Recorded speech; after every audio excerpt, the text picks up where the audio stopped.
Hi, Blue Spellers. So this week in our spelling, we will be working with contractions. Contractions are a shortened form of two words. The apostrophe, so these are all contractions, the apostrophe right here takes the place of the letters that have been dropped to make the contraction. So for example, one of your headers is contraction apostrophe VE. So one of my words is you've. Now you've means you have.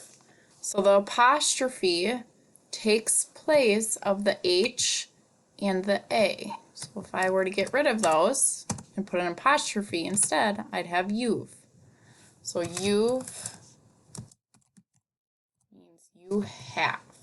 So we are sorting by what you hear at the end of the contractions, at the end of the words.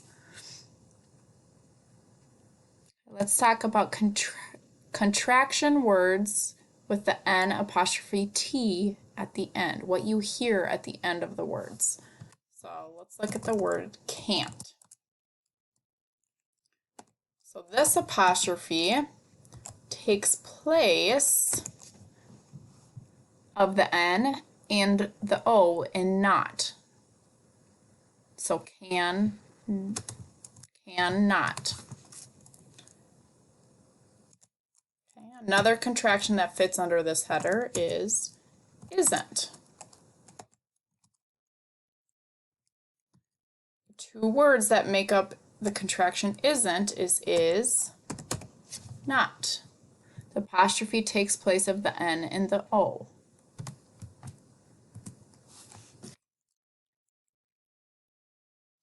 Another contraction that fits under this header is didn't.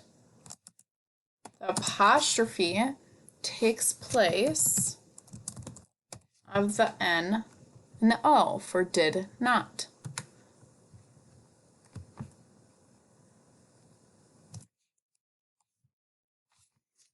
Wasn't is another contraction that fits under this header.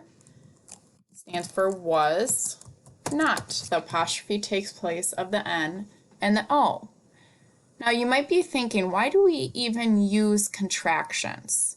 So contractions are a more informal way of writing, so it's great to take notes with. If you're writing not a formal piece of writing, you can use contractions. It's just a quicker way of writing. So instead of saying I did not want to go outside, I could say I didn't want to go outside. Instead of saying I cannot do this, I can say I can't do this. Instead of saying it is not cold outside, I could say it isn't cold outside. Instead of saying I was not wrong about that answer, I could say I wasn't wrong about that answer. So it's just a quicker way of saying and writing these words put together. Okay, so if we look at words contractions with apostrophe S, its is one example. Its, the apostrophe takes place of the I. So it really is, it is, but it's a quicker way of saying it is. So I could say, it's hot outside today. Another contraction that fits under this header is that's.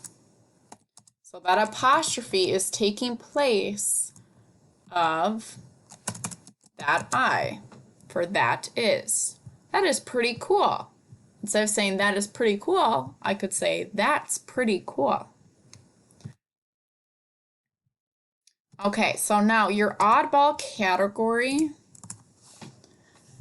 is contractions that are not up here as your headers. So if I'm looking through this, apostrophe M, I don't see that one. So that one is an oddball.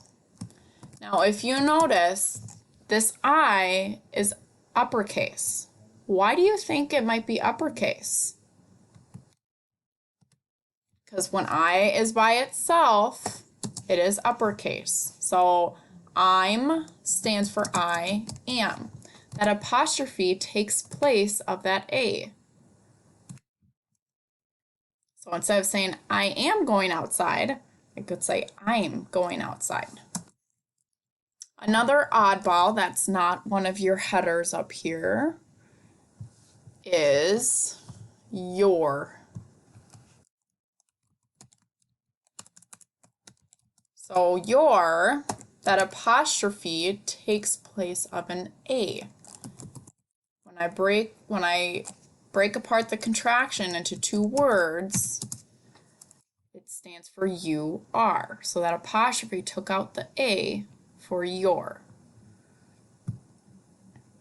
So instead of saying you are great at this, I could say you're great at this.